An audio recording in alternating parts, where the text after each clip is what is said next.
Imaginen, por un instante, que en aquel otoño de 1492, el océano Atlántico se cierra como una muralla de agua y niebla. La tripulación, desesperada y al borde del motín, se rinde por fin a sus miedos.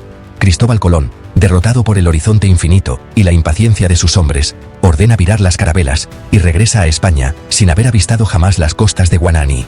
¿Y si nunca hubiera llegado? Esta simple pregunta no es solo un juego mental, es una llave que abre una realidad paralela. Un universo donde el mapa del mundo que conocemos se desdibuja por completo.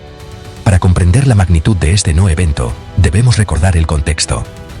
En el año 1492, el navegante genovés Cristóbal Colón, con el patrocinio de los reyes católicos de España, se hizo a la mar.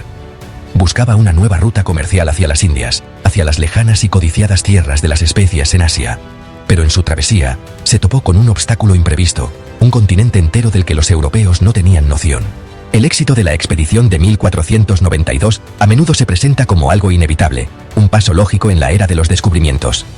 Pero la realidad es que el viaje de Colón pendía de hilos muy finos. Existen múltiples escenarios, todos ellos perfectamente plausibles, que habrían conducido al fracaso de su empresa, y por tanto, a un mundo radicalmente distinto. Una de las causas más evidentes y probables reside en la propia naturaleza. El Atlántico no es un mar dócil.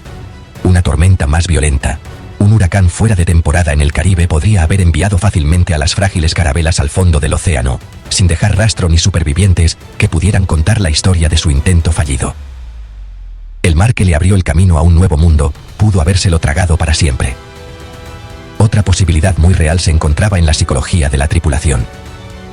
Imaginemos el miedo y la incertidumbre de aquellos hombres, navegando durante semanas sin ver más que agua por todos lados. El motín no fue solo una amenaza, fue una posibilidad latente cada día que pasaba. Si la tripulación se hubiera rebelado con éxito unos días antes del avistamiento de tierra, habrían obligado a Colón a dar media vuelta. Habría regresado a España como un fracasado, un visionario ridiculizado, cuya teoría de una ruta occidental a las Indias quedaría desacreditada por décadas. El milagro de encontrar tierra, justo cuando la disciplina estaba a punto de quebrarse, fue uno de esos puntos de inflexión que definen la historia. Sin esa suerte, el proyecto habría muerto en alta mar. Más allá de los peligros del viaje, el proyecto colombino pudo haberse hundido incluso antes de zarpar. Si Colón regresa a Palos con las manos vacías, las consecuencias inmediatas en Europa son profundas, aunque silenciosas al principio. Para España, la noticia sería una decepción nacional, el fracaso de una apuesta arriesgada. Pero el impacto más grande sería económico.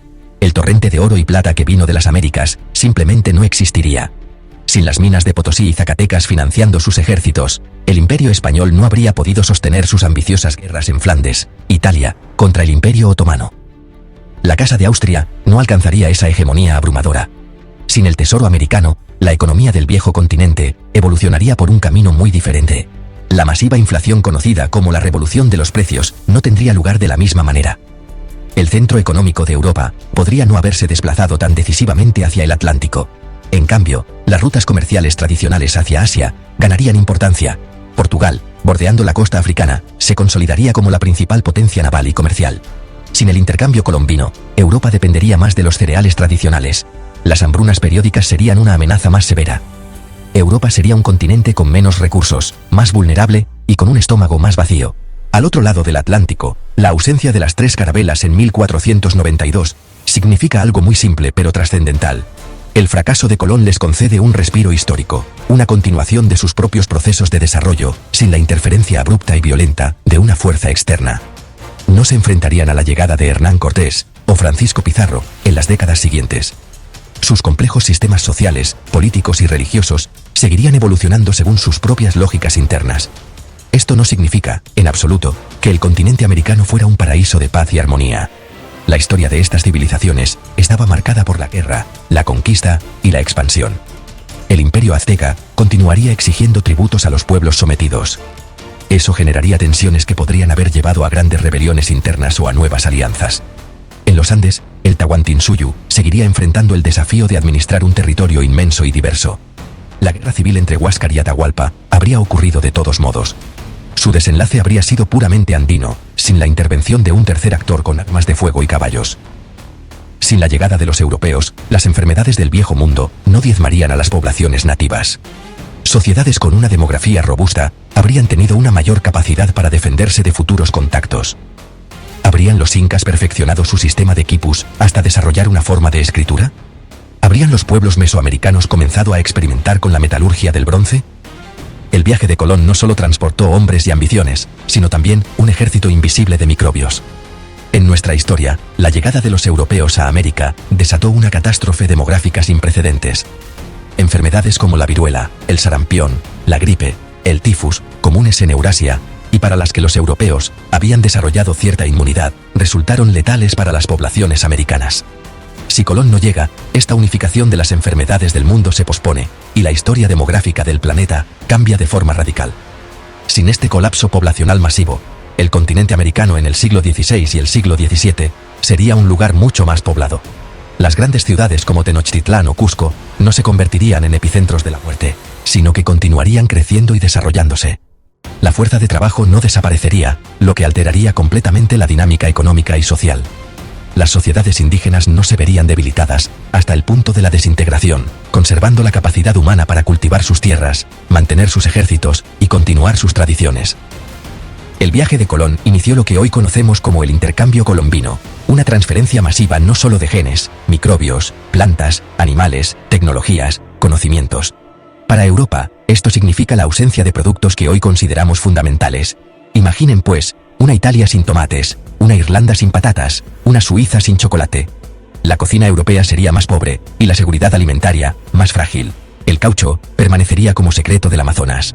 La quinina no estaría disponible, dificultando la expansión europea en trópicos. Animales europeos como el caballo, la vaca, el cerdo y la oveja no llegarían a América. El paisaje y las economías del Nuevo Mundo no se transformarían por la ganadería. La metalurgia podría haber evolucionado hacia usos más prácticos, quizá el bronce extendido.